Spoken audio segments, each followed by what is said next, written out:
everybody, and thanks for tuning in to this episode of First Amendment Museum Unscripted. I'm Max Nospish, the Manager of Visitor Experiences and Education here at the First Amendment Museum, located in Augusta, Maine. The First Amendment Museum is a nonpartisan nonprofit dedicated to promoting the understanding and use of the 5 freedoms found in the First Amendment. Today, in our Unscripted episode, we are talking about First Amendment audits. I want to thank so much all of our panelists that came out today, or joined me on Zoom, I guess I should say, to talk about this issue.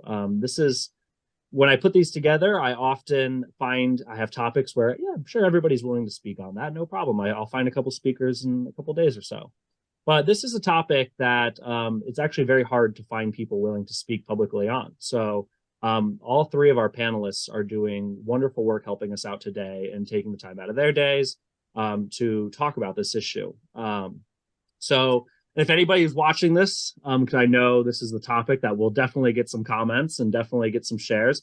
If you guys feel like there was no viewpoint represented, or you missed, or none of our panelists spoke to a certain issue, you can always email me at mnospish, Nosbisch, at firstamendmentmuseum.org, all lowercase, all one word, and we can talk about anything you want to talk about. So that's who I am, and that's what we're talking about today.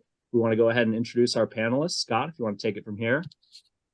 Sure, Max, thank you. My name is Scott Maclatchie. I am coming to you from Charlotte, North Carolina. I'm a partner in a Georgia-based law firm of several hundred lawyers in multiple states, and my specialty of practice is representing law enforcement agencies. I've represented law enforcement agencies for several decades, both coasts, primarily California and North Carolina, and I developed a keen interest in First Amendment audits at the onset, what I perceive of the movement, where it really began picking up steam 2014, 2015. I developed a training course that I still use to try and educate law enforcement. And as I was telling Max before the program, I think a lot of our officers understand a lot of the principles that the auditors are trying to make, but there's still room for education, I think, on both sides. So I'm happy to be here. My name is Archambeault. Thanks for having me, Max. I'm currently out in the central coast of California. I currently work at a university in the area. I actually work also at a law enforcement agency, non-sworn, so I work on the non-sworn side. And I've been participating in some First Amendment activities and First Amendment audits probably about a year now, in actively editing, posting, and creating some of my own content. But kind of an interesting perspective of not being a legal scholar or anything, but just kind of being in, starting the beginnings of my own work. And, you know, I was telling the panelists earlier before we started, I kind of got snubbed by my employer a long time ago, about 5 years ago, and really just kind of brought my awareness into the First Amendment rights community. I never really thought much of it. I mean, I knew of it, but I didn't really thought I'd be part of it. And then that kind of just brought my attention to it and really enlightened my wanting to be part of the cause and be part of the solution and educate as many people as I could, as far as, you know, not only our First Amendment rights, but you know, all of our constitutional rights for that sake. So thanks for having me. And thank you for having me. I'm Dave Dewberry. I am a college professor at Rider University in the beautiful heart of central New Jersey. I'm a professor of communications, so I study free speech and as well as many of other things. And so my research has led me to look at First Amendment audits, and I've published a few articles and chapters on that. And so I'm happy to speak with everybody here today. Excellent. Thank you guys so much. So I want to start off with a very just basic question for those who may be watching and not know what a First Amendment audit is. What is a First Amendment audit, and how do they work? What is that? So if anybody wants to dive in and take it over, and then pile on. I don't mind starting it. It makes it easy. So basically, from my perspective as a viewer of these videos, you know, usually there's you know, somebody, usually a male, who goes to a public place. It could be outside, could be inside, with cameras, multiple cameras, live streaming, recording to hard disk or something to that extent. And they go to a public place and just engage in recording in public to exercise the right to record. And usually this behavior creates some sort of, arouses the suspicion or attention, I should say, of other people. Could be a member of the law enforcement community, could be a citizen, could be a civilian, could be a public employee. Usually there's an encounter. The encounter is, I don't want to say hostile, but usually not friendly. Sometimes it's friendly. And, if the law enforcement's not part of that initial encounter, they quickly show up. There's usually an encounter with discussion of some sort. Sometimes it's productive, sometimes it's not, getting a resolution. And the ultimate goal is to arouse awareness of the right to record. And so that's basically the basic idea, I think, of First Amendment audit. Anybody want to add to that? I hopefully I left a lot of room for adding That's such of details and things. That's why I took the first position, so I wouldn't have to fill in the details. Yeah, anybody want to add to that? Yeah, I don't mind going next. Being someone who I would also say took a lot of time watching First Amendment audits on YouTube. Realistically, that's really the only platform that I've seen that's taken off on it. A good 5 or 6 years watching it. Never thought I would go out there and do it myself. And then, interestingly enough, my daughter asked me to go to VidCon with her last June. For those of you who don't know, it's a basically used to be called YouTube or Playlist Live, and so all the YouTubers and everything get together. I knew nothing about it, and I went there and kind of got excited about actually being behind the camera. I honestly never thought I would. Got my won a GoPro there, and then slowly just kind of started going out and taking video. And I was like, well, this is kind of fun. And then I was like, you know what? I think I could probably go out and do this. And I would say the first time I went out and tried my first audit, it was scary. It was super scary trying to, people being behind the camera and people reacting to you. You don't come across as genuine and normal. You kind of come across as crazy, which some of these videos show people as. And it's hard. It's hard engaging people and then not also getting frustrated at somebody, or in my first encounter with law enforcement, I was like, I didn't know how to react and I didn't know how to say things properly. And I work for a law enforcement agency, and I deal with the public all the time, and I deal with people in stressful situations. But then being behind the camera and being approached in a different way that I was not used to was hard, and it was very interesting. The perspective that other people have when they come up to you, it's a craft, I think with anything else, the people that are good at it are good at it for a reason, and the people who are bad at it, I can understand why it's not an easy thing, but it's very interesting. I've also done a lot of audits where I don't actually go out I do go out myself, but I've just done the filming. I haven't done the actual participating in it. And I've gotten a lot of really good perspective just being behind the lens and just doing the editing portion of it. I feel like I've also learned a lot just listening to how other people act.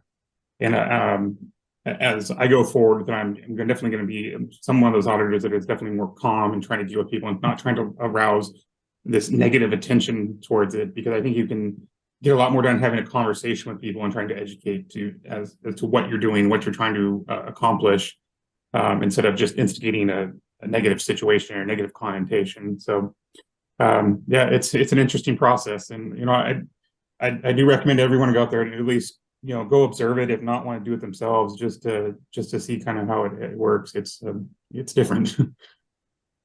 I will just add an historical perspective, because I followed the movement from what I believe were some of its earliest roots, and got to know, not personally, but recognize on site from their postings on YouTube and elsewhere, a lot of the auditors around the country, the more popular ones with the most views.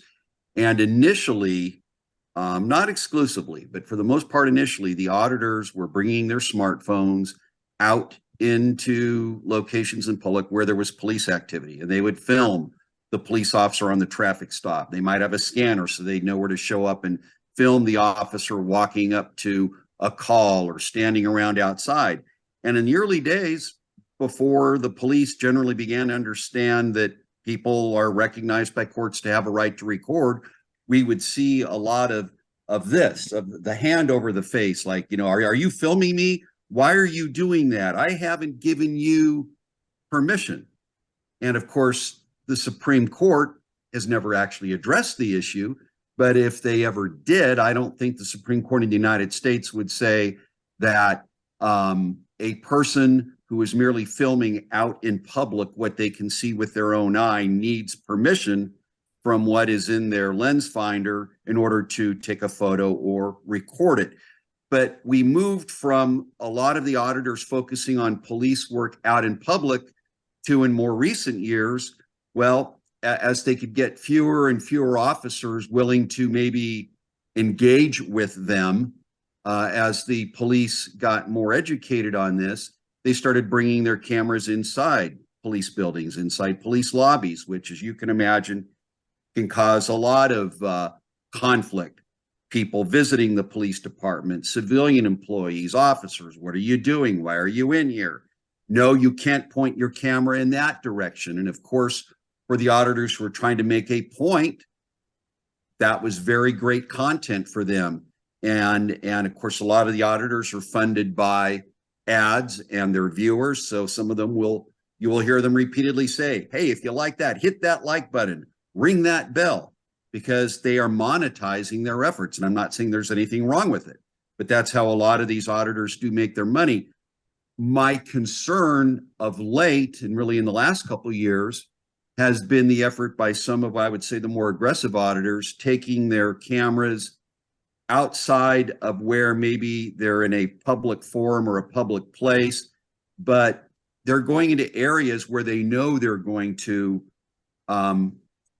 disrupt people in terms of just their sense of security and situational settings, such as in residential neighborhoods, such as standing in front of a home as a family's unloading their groceries and focusing in on the husband and the wife and the kids, and coming outside. Why are you filming my family? Don't touch me, man. Don't touch me. You touch me and I'll sue you. Well, what are you doing out here?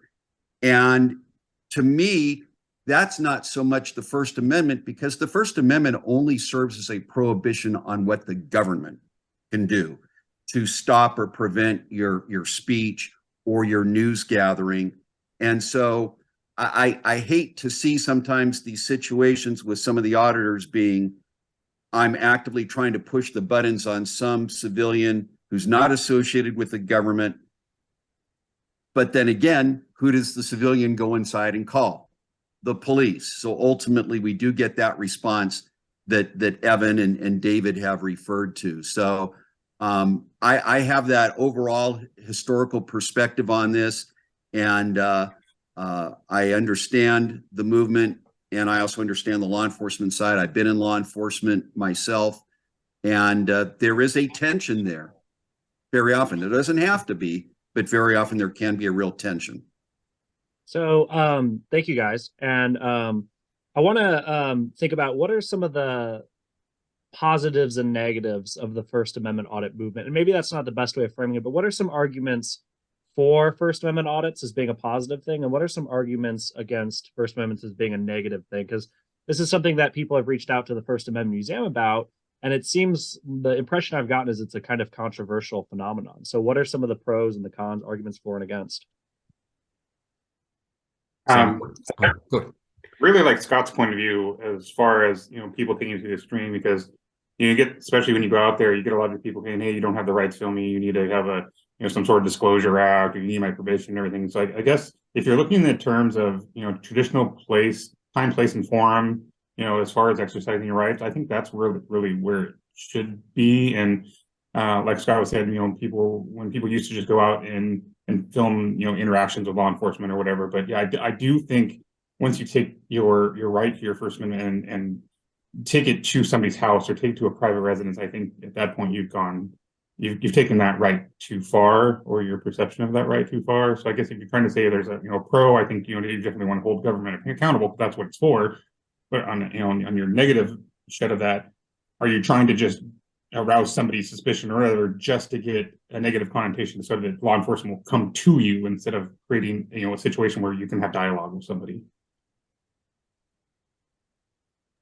Yeah, and just to that point, there was some conflict within the auditor community several years back. Actually, it was a popular California auditor that some of his colleagues in California and elsewhere were calling out basically saying, hey, he's getting these responses because he or people associated with him are stiffing in the calls to the police to get them to come out. And the other auditors were saying it should happen naturally. It either happens or it doesn't. You should not be going out, stiffing in a call, and then engaging in something perhaps confrontational with a civilian just so you can capture the law enforcement response. So there's been that concern within the auditor community itself. Yeah, David, did you have something? Yeah, I would just echo, not only this discussion, but the previous one. If we're looking at this situation in terms of, what's good or bad, Scott, you've mentioned, familiar with the movement and stuff and things like that. I'm just kind of curious in one part, but the first video I ever saw was in 2013, which makes it about a decade ago, and I think it was Jeff Davis. But some of the legal scholarship that I read kind of contextualized this First Amendment auditing in the background of, starting in the 1960s with the Black Panthers who would follow the police with cameras, traditional cameras, the point and click kind of things back then, notepads, but also weapons. And so Ronald Reagan put a quick stop to that because of the weapons following the police when he was governor. And then you have the 1990s with the Berkeley Cop Watch movement being created, and not too long after that, the Rodney King. So, in terms of good, this First Amendment audit, it's been around for a little bit, but in the grand scheme of thing, I think it's a type of First Amendment advocacy that's been around for quite some time. And I've really tried to push, and I don't think it's a good argument, but I try to push it nonetheless, that the Boston Massacre, right? Paul Revere's engraving of the Boston Massacre, of watching the abuse of the King's troops who were acting as the police force in Boston, as one of the first, kind of instances of that. But the history of that kind of situation and scenario is a little complex to pull that argument off successfully. So in terms of good, I think it's a long-standing practice of observing this. In terms of negative, right, we've talked about the group here, we've talked about, interfering in personal situations, at home and things like that. And I'd defer to Scott on this, but my understanding is, neighborhoods are open to free speech activities just as long as you not stay stationary in front of a house. And I guess that's what these auditors are doing. I haven't seen these particular examples. But when we start to say, the auditors are calling in the police to kind of create that situation, right, a contrived situation, I also think back to criticisms of the TV show Cops and Live PD, who were basically doing the same thing. And, they've recently been canceled, I guess recently, and relatively recently in the past few years, for those kind of situations. So, when I think of bad, what's going on here, right? Evan, you mentioned that, sometimes you feel, I think you said, it comes across as a little crazy for somebody to be walking around with a camera or something like that. And I do agree with you. It is a craft. It's an art. It's a skill that people need to learn, because it's a very intimidating process to even go through it.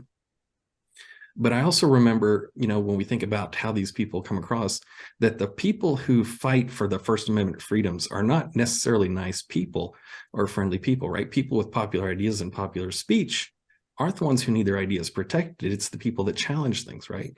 And so, based on my research, the people who, communists, have done more for free speech than any other group in the United States.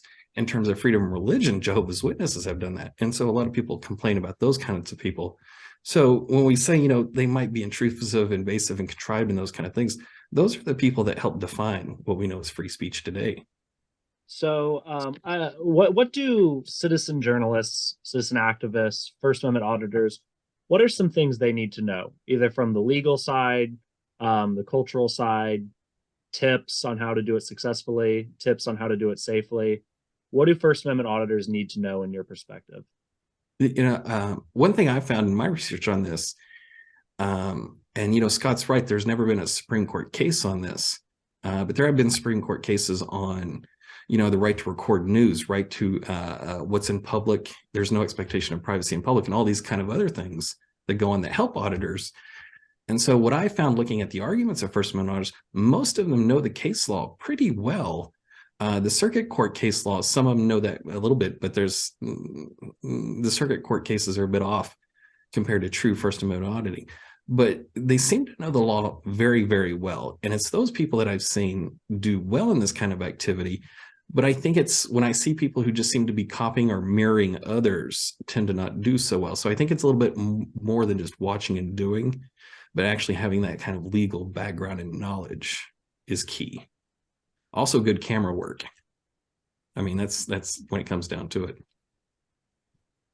Yeah, and let me just echo what Dave referred to is there are some auditors who know and can recite case law better than the law enforcement officers they're dealing with. I mean, most cops are not constitutional scholars. That's not part of the job. In your law enforcement academy training, you get a lot of training in the Fourth Amendment, search and seizure, very little when it comes to First Amendments, absent maybe discussion about parades, disturbances, things like that.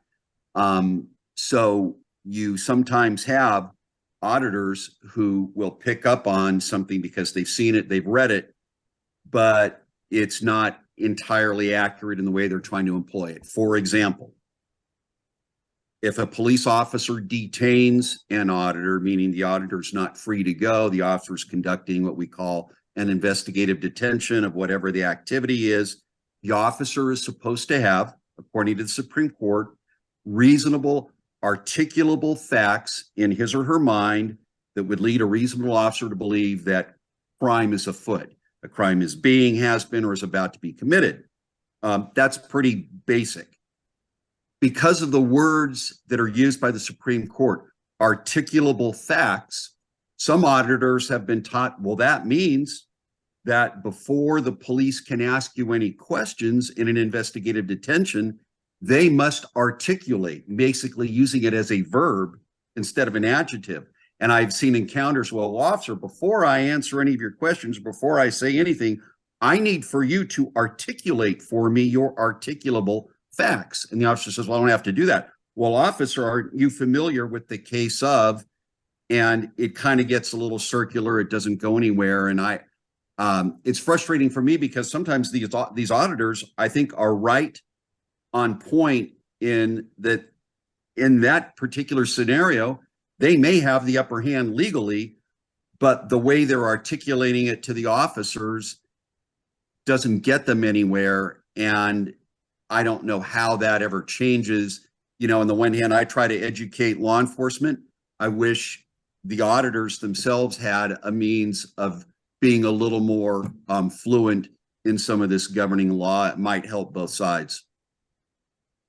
You know, I just want to comment. That's a really good observation that I had not considered about that articulate right. And I think that's well noted and things like that. And on that last thing that you pointed out, you know, there's the Berkeley, you know, that started in Berkeley, but CopWatch kind of developed and taught people how to do these things. I don't know if auditors have the same kind of resources.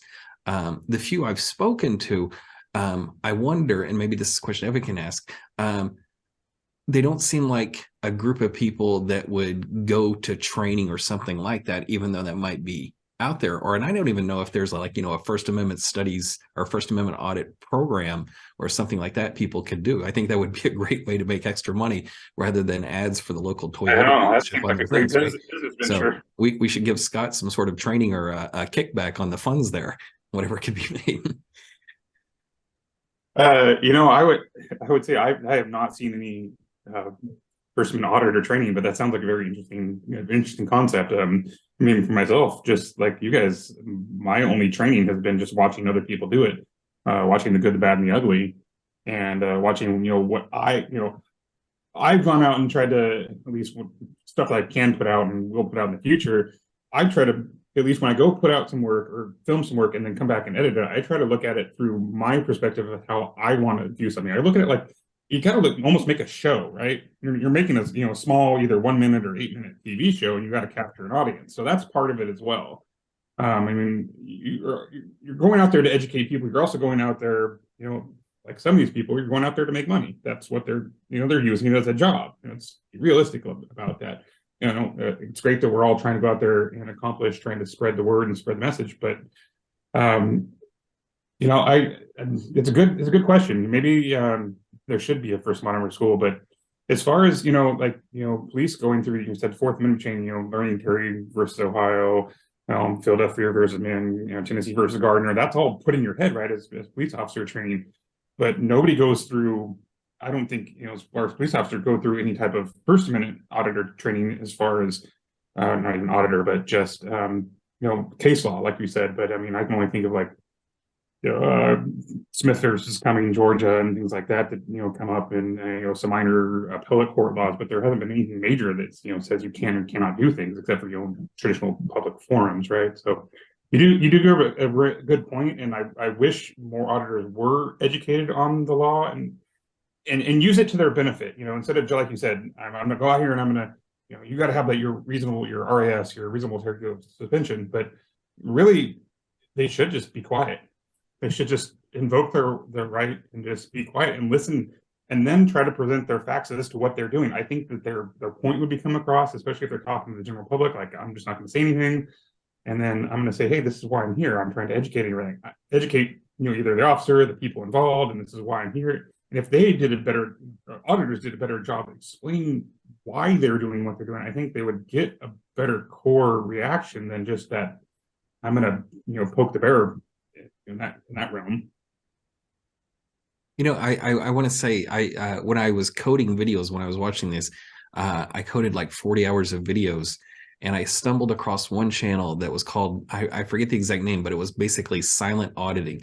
The person never said a word the entire time. And I think it was based out of Montana or somewhere up there. But it was funny and frustrating at the same time. I thought my speakers were broke when I was sitting there watching this, but it was an enjoyable experience nonetheless. But nobody ever confronted the person that I recall. But yeah, I just edited a video a couple of days ago where it's not my video, I edited somebody else's and cut it down to a short, because that's kind of the way YouTube's going now. And the guys never said a word to the officer that came up to them. She just sat there and tried to talk to him, and they just talked about eating burritos the entire time. And then eventually she just like turned and was like, oh, I guess we're done, and walked away. And I was like, this is gold. Yeah, so I want to flip it, ask the same question, but what do people who get caught in First Amendment audits need to know, whether that's law enforcement, whether that's public employees, whether it's bystanders that are in a public building, people on public property or in a public forum?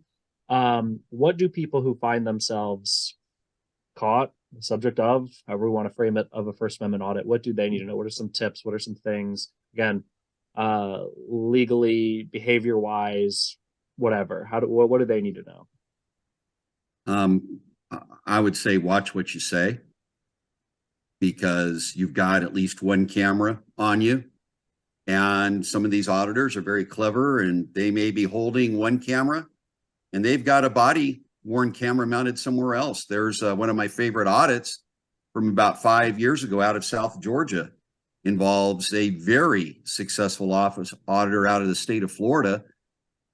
Stood on the public sidewalk across from the Glenn County Sheriff's Office in the Glenn County Jail and watched and filmed deputies taking inmates from the Sheriff's Office from the jail to the county courthouse, which was next door, which in a lot of small southern counties, the courthouse and the sheriff are right next to each other.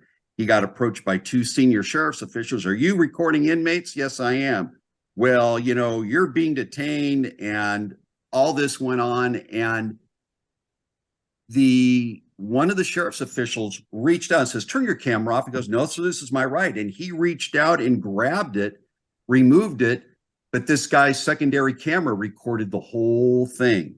And he tried to do it again. And I think maybe when he realized that there was the secondary recording, he gave up on that.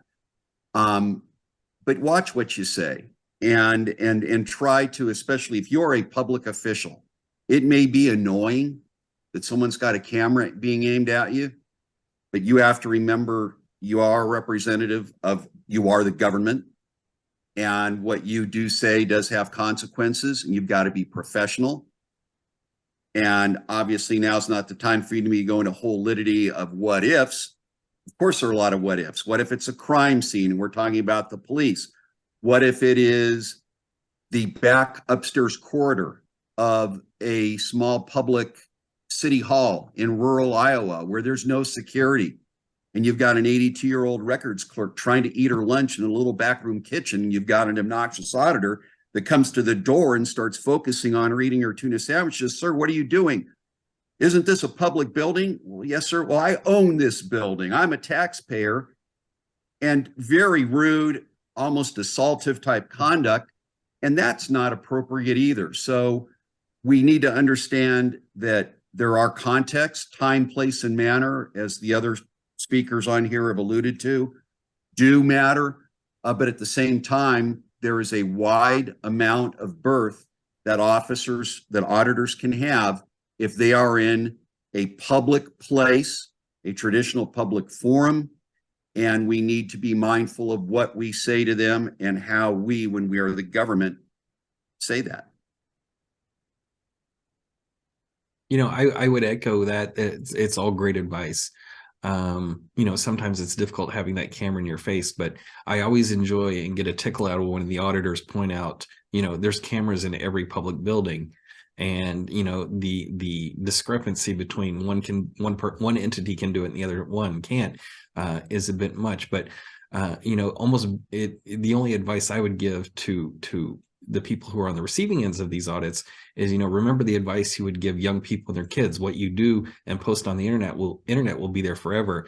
And that's same true if somebody else posts you something on, you know, the internet. It's going to be there for a long time and can be quite embarrassing and things like that. So one of the auditors that I've seen quite a few, if I was ever approached in a situation like that, generally I found if you leave them alone, they don't bother you. That's not what they're there for.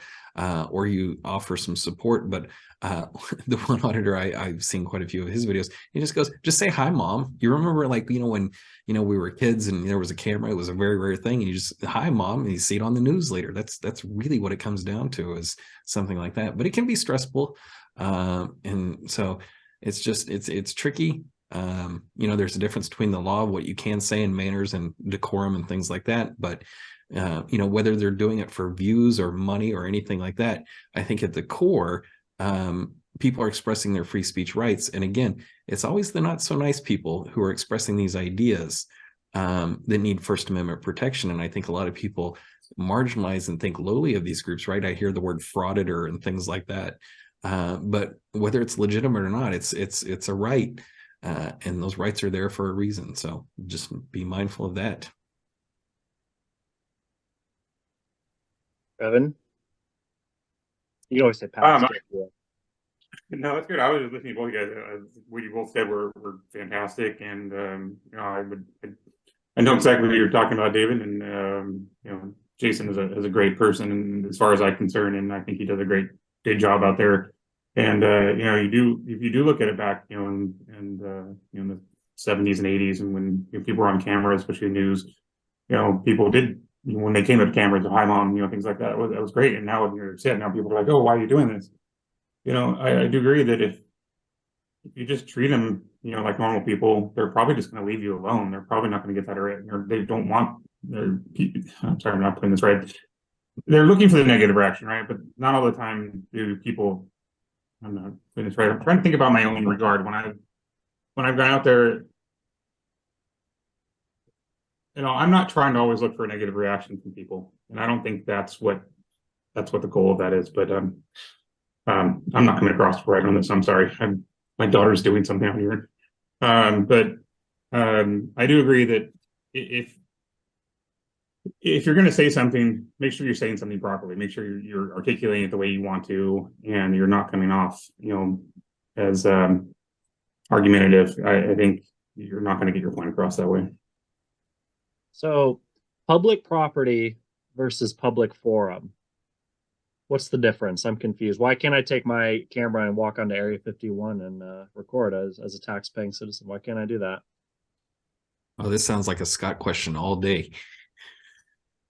I just look, a public forum is, according to the U.S. Supreme Court, is that area that has traditionally been associated with the greatest amount of First Amendment protection. They will talk about your parks, your open gathering places, your public sidewalks.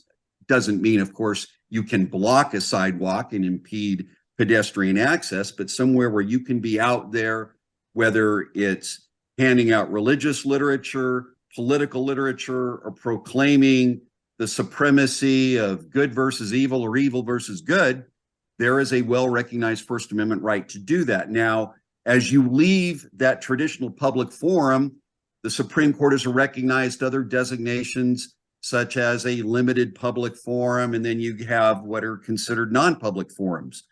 I would say the biggest, I don't want to say it's the biggest debate because I really don't know how much this is even being discussed, but what I can see where the case law, as this continues to play out, and sometimes I tell officers, where's the case law on this? I said, the case law is trying to catch up to the reality of the day. We don't have that yet, but it is on the notion, and to use a legal word, to conflate, to basically collapse the notion of, does publicly accessible mean public place? Because if you have cases that have said there is a First Amendment right, you've got 6 out of the 12, and actually 7 out of the 12 United States Circuit Court of Appeals have recognized that there is an absolute protected First Amendment right to film government officials out in public. What about the interior of local government buildings? It's publicly accessible. Is that the same thing as out in public? What I am seeing, with one exception, out of one federal court in Georgia, I am seeing court after court say, the interior of a local government building is not a public forum. And therefore, if it's not a public forum where traditional First Amendment interests have been upheld at the Supreme Court said at their zenith, at their highest level, it is easier for the government to regulate it. What the government can't do, however, is to say, we'll allow anyone to come in and you can come in and record all you want. We just don't want those auditors. We don't like their purpose. We don't like their message. If the government is going to prohibit photography, and I believe it can be defended based on the case law out there, if a city hall or a county administrative building wants to ban photography or video inside, I believe there's plenty of law to support that. But what they can't do is be selective and base it on content. I like your content. I don't like yours. They do that. They have no right to do that. But that hopefully, Max, kind of answers, there is a difference between rights that are enforceable out in public and just because a place is publicly accessible. And I think we're going to see a lot more development in that case law, because that's where a lot of these confrontations that I'm seeing on YouTube that we're all watching are happening right now. Yeah, and just oh, go ahead, Evan. Go ahead. Okay, to echo that, I mean, look at a courthouse. A traditional public place would be the outside of a courthouse, right? You can go out there and exercise your free speech and exercise whatever you want to say. However, the inside of a courtroom is not necessarily, it is a public place the public can go to. That is not a traditional public forum where you can go and just freely express your rights and expressions. And to define that even further, especially in modern cases or modern courtrooms, just to use that example, there is clear signage that says no one can go film in here. So, like Scott was saying, it clearly defines who cannot and can come in here. It's excluding everyone, right? And I to say what echo what Scott was saying, it's not saying that auditors can't come in here. It's just saying everybody can't film here. And I think that's really how it needs to be put out there. Is there needs to be a clear line, and I think at least with courthouses you've done that. And I think if the government wants to do that with any other building or any other quote unquote public place, they need to set that precedent. Like, hi, you can go and film a police department, you can come into our lobby, but there needs to be a definition of everybody's excluded past this point. And I think as long as everyone understands that, I think everyone would be okay with that. Yeah, when I try to explain this distinction between public forums and public places, I always make a joke to the students about how I would go up to the Supermax prison out in Colorado and ask for the tour since it's a publicly available place. Why can't I go in and, see if there's a gift shop or something like that, just to kind of explain those distinctions. But I did see one audit once where it was in the common room, or the room you would sit to go meet with somebody who was in jail, and I guess the waiting room. And an auditor walked into there, and I was like, if there's a situation ripe for this not being a place open for, traditionally speech related activities, I would think it would be that, but nobody had any issues with them being there, and observing this kind of, people talking on the phones to people, their loved ones or friends in jail. And so I thought that was quite questionable. But in terms of the question of place, right, I think that's there. But also there's case law to support the idea of distance away from the officers when they're out in public. I've seen auditors get right up close to the audit, this situation, the police investigating them and things like that. So I would think, and maybe Scott can correct me if I'm wrong, but there could, a city could pass some ordinance to say, you're, happy to film police, but you have to stay at least 15 feet away or something like that. And that becomes a quagmire for situations where, I was 14 foot away or something like that. But there's certainly kind of perspectives like that. And too, when we're talking about these times, places, and manners. Yeah, no, you're right. And I think it was Arizona about a year ago who actually enacted a state statute. And I don't remember what the distance was, but to try and do that. And I know it was immediately challenged. But here's where this disinformation comes into play. One of my favorite videos, and I noticed recently it was taken down. I had an article published in Police Magazine in 2019 on this topic. And in the online version, I included, the hyperlink so they could link to the actual videos, because I referred to like 7 or 8 videos. And when I looked about 2 months ago, almost all were up, but this one was taken down. But it was out of San Diego, California. And a motorcycle officer was citing a woman, and her kids were in the car, citing her for speed. 2 auditors walked up and were up close in the officer's business. And the officer said, "Can't you just stand back a little bit, please? I'm nervous with you there," which is understandable. The auditor very assertedly, and it brings me back to law school, where a law professor once said, if you boldly assert something and plausibly argue it, you can accomplish anything. And this auditor looked right at the officer and says, "Excuse me, sir, but hasn't the Supreme Court said that 10 feet is the appropriate distance?" And the officer, not wanting to look like, "Gee, I should have known that," he was like, "Well, yeah, but I just wish you could stand over here." The officer bought into it. Well, truth be told, the Supreme Court's never said any such thing. The Supreme Court's never even addressed the subject of First Amendment auditors. But in one case out of the U.S. First Circuit involving an audit out on the Boston Commons, the distance, I think, was around or exceeded 10 feet. And the court in passing said, yeah, they weren't right up on top of the officer. There was this distance. And so you have members of the auditor community that take that, attribute it to the U.S. Supreme Court, and are spouting it back. And you may have officers that like, "Why wasn't I told that?" Okay. So That's last question. Good to know for future instances I might find myself in. I'll just make things up.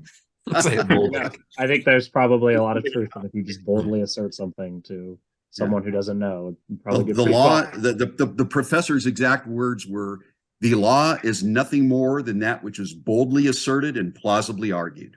Which is how I got this job, boldly asserted and plausibly argued. So, Possible deniability.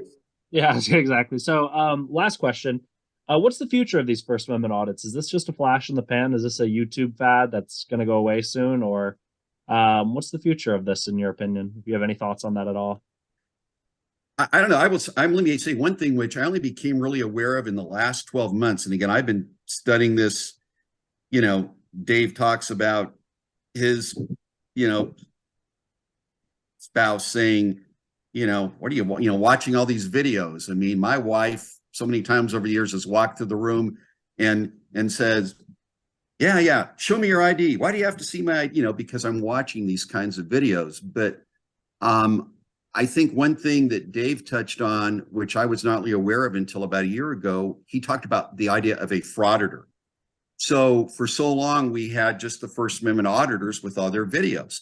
There are now others out there who like to poke fun out, who like to try and dismantle some of what the auditors are doing and dissect and critique and add funny memes. And so a lot of these folks are calling the auditors frauditors, meaning, yeah, they're not really up to anything noble. They're just out to make a flash in the pan, get some money from their followers, and I mean, there may be some like that, but there are others who legitimately think they're trying to advance the cause of the First Amendment. But the frauditor channels provide a lot of entertainment too. I have found myself on occasion looking at those. And again, just like with the auditor movement, there are some well-intentioned statements that are actually misinterpreting or misstating the law. And I just hate that, because others will see that, take it for, gospel truth, and might themselves get into a position they might regret because they're relying on advice they got on YouTube. Yeah, I would say, what's the future for these like, and the future is always uncertain, but I do know from what I know about Weird Al is when people start making fun of you, you're established, right? You're going to be there for a while. But I also know that this is more of whether this particular kind of First Amendment advocacy, filming people, continues in its current form. I try to put this in context of all other types of First Amendment activities and, the filming the police. That's why, I'm thinking about Cop Watch in Berkeley and LA during the Civil Rights era, those kind of things. Observing the police, I don't think is going to go away anytime soon. I think it's part of who we are as a society and as a nation. Those kind of things, especially in recent years, that's only been exacerbated, right? Because it's not just First Amendment auditors observing the police and things like that. Those, Darnella Frazier, who was recording George Floyd and all those kind of situations, they serve a purpose too. And basically they're doing the same thing, filming the police. But, I often equate First Amendment auditors with the people on the street corners who would be out there yelling their ideas and whatever they might be about, society being damned and, the end of the world's coming soon. They might be in your face, abrasive and ostentatious and all these kind of other things. But at the end of the day, they're exercising free speech and those kind of ideas. And so I can only see this kind of activity continue. But I also know in that evolution of those people who speak those, worlds coming to an end and stuff like that, people used to get baited into those and would engage and argue back and get very upset. And they used to do it on college campuses, still do it on college campuses to provoke a fight and provoke a lawsuit. And so in this sense, you could argue that First Amendment auditors are doing basically the kind of same approach. And those campus speakers and they've been around for a long, long time. And I don't think this is going to go away in any particular form. It might evolve or do something like that. But I think this kind of thing will be around for a while. But we'll see how successful it is the real question. But I don't think it'll go away anytime soon. Yeah, I would agree. I don't think it's going to go away anytime soon either. I do think it will evolve and probably has evolved even from the beginning. I think you'll probably start seeing people that are more successful at it and doing it in a more positive way get more attention, and probably in the same respect, people who are doing it in a very negative way get more attention. And I think you're going to weed out a lot of the people who just are just doing it either just for the temporary fame or just for the temporary buzz or like or whatever. And then, like Scott was saying, when I would go out there and do it, my wife would be like, what are you doing? It doesn't make any sense. And she goes, oh, you're being terrible at this. Why did you say this? Why did you do that?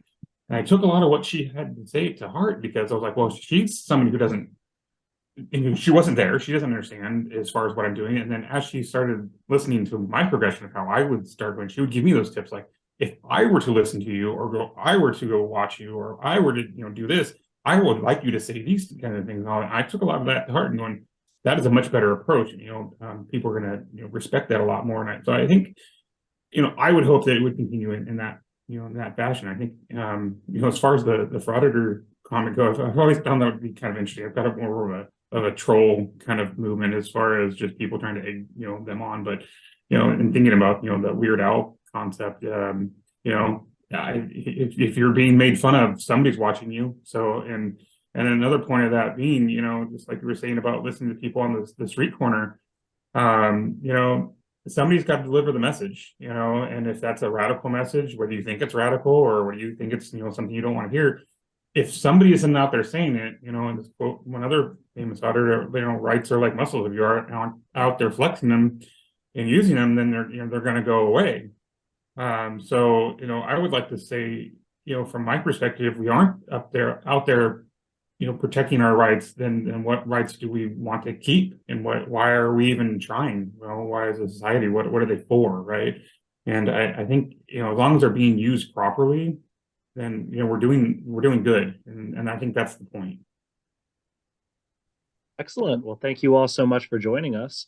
To anybody who may be watching us, if you enjoyed today's conversation and would like to see more like this, please consider donating to the First Amendment Museum today. Find us on our website, firstamendmentmuseum.org. See a big red button that says donate. Scott, Evan, David, thank you guys so much. This talk was fantastic.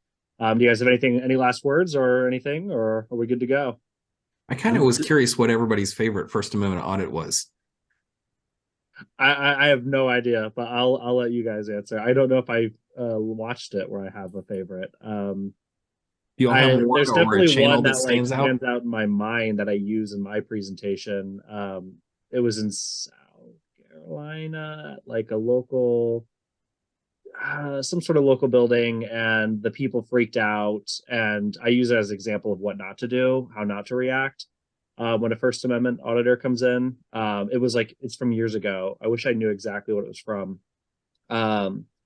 But that's the one that stands out in mind because I use it in my presentations, but I can't remember who did it or when. What about you guys? Go ahead. What's your favorite one, David?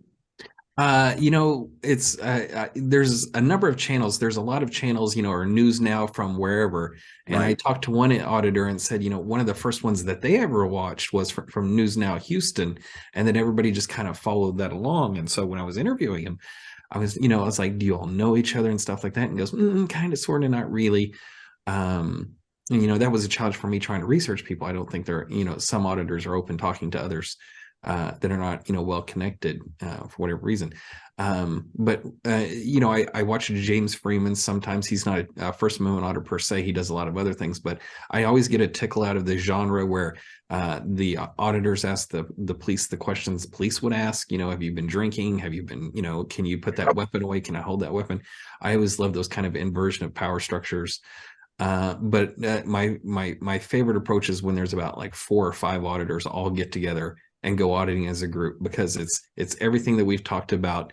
It's confrontational stuff, but it's also like, boys out weekend or something like that, where they're just out having a hoot and all this kind of stuff. And I particularly enjoy watching those just for the pure entertainment value. But I didn't know if there was one that really kind of, stands out or went viral in everybody's mind. For me, I guess I got 2 perspectives now that you bring something like that. But Jeff Gray out in Georgia, South Carolina, Florida area just does a fantastic job as far as flipping the script and also presenting the case. Standing out there with the homeless veteran sign, and people just getting very, very upset about it. And he's just saying, "God bless the homeless vets," and people take it as he's panhandling. And it's just so weird to see somebody get so upset about just that particular piece of free speech, and he's not even doing it in a negative way. And I just thought that was very interesting. And then on the topic of James Freeman and Direct D and all those guys who just went out to New Mexico, and a whole group of like 13 people just went out and did it. I was like, oh, this is fantastic, and the cops just had no idea what to do. Like, what do we do with all of these guys here? It was hysterical to me. But Scott, you don't have a favorite one? You don't have a favorite audit video? I've seen so many, and some are great. I do like the one that I referred to was done in Glenn County, Georgia, a few years ago, where the auditor had a body camera on in addition, and he was affiliated with an organization which I've only seen through the audit movement, but called Photography is Not a Crime, PNAC, PINAC. They used to have shirts that would say PNAC, be the media, in encouraging people to monitor the police and to film the police.